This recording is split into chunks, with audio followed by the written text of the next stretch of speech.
Šilutė. Regiono vaikus ugdanti meno mokykla mini 60-mečio jubiliejų. Šilutės meno mokyklą aplankėme tądien, kai buvę ir esami mokiniai bei specialybių mokytojai rinkosi švęsti jubiliejaus. Šilutės meno mokyklai jau 60. Muzika patiko, labai gražiai skamba, jinai užsimaniau tada pagroti tenais vos ne gitara, bet manęs pasiūlė kontrabosą. Visai smagu matyti mokyklą naują. Jau per tuos metus, kai jinai čia atsikėlė, irgi labai daug pasikeitė. Jau vien šitas pastatas sutvarkytas yra ir nauji instrumentai ir taip toliau. Manau, jog dabar ypatingai mokykla išgyvena aukso amžių.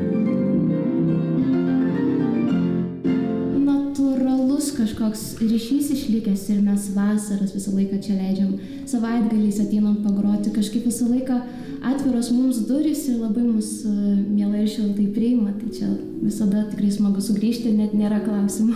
Gal čia tokia tendencija visų mažų miestelių, bet žmonės jie yra tokie mažiau pragmatiški ir daugiau savęs investuoja kažkur kitur, duoda gal ne taip tikėdamas kažkokio materialinio atlygio.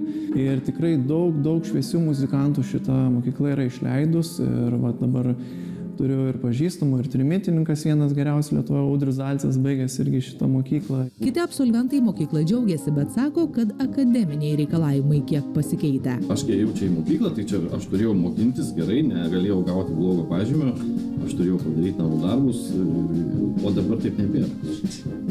Nes dabar man nebepatinka, man sunku, aš toliau paskrolinu. Ar mokytojai turi teisę rašyti blogus pažymius? Neturi. Reikia skatinti mokytis. Tais 65-aisiais, kai mokykla ėmė skaičiuoti pavasarius, daug kas buvo kitaip. Keitėsi direktoriai, įvyko struktūrinių pokyčių, keletą kartų persikraustyta. 2015-aisiais meno mokyklai perduotas senasis Folkšūlės pastatas. Tai va šitas varpas, manome, kad tikrai likęs iš Hugo Šojaus laikų.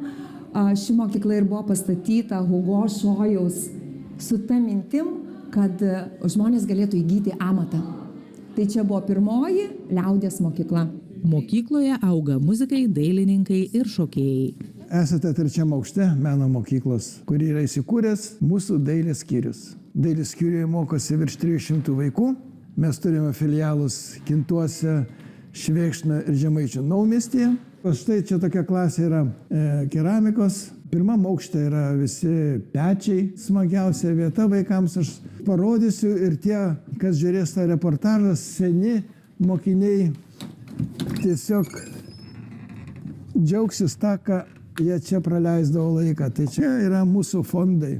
O aš manau, kad mes taip vienas kitą papildom, nes jie kitaip mato pasaulį. Kitas dalykas, ką mato vaikai atėję į mokyklą. Muzikos mokykla, bet visur pilna yra paveikslų. Jie turi visai kitokį akiratį. Sutvarkyta koncertų salė, nupirkti nauji instrumentai, renovuotas pirmasis aukštas, kiti du puošiami vaikų paveikslais, skulptūromis, keramikos dirbiniais laukia finansavimo tolesniems etapams. Mokykla žinoma ne sienos, o vaikai ir mokytojai, sako direktorė. Dauguma pedagogų į Šilutės meno mokyklą atvyksta iš Klaipėdos. Sudėtinga yra kelionė, bet atperka buvimas čia. Ir darbas, mylimas darbas atperka. Natūraliai kai kurios specialybės nyksta, kurių instrumentų trūksta Klaipėdoje, tai reiškia ir pas mus trūksta. Kol kas prisivilioti pedagogų Šilutei sekasi neblogai, tad ir mokykla duris laiko plačiai atvertas.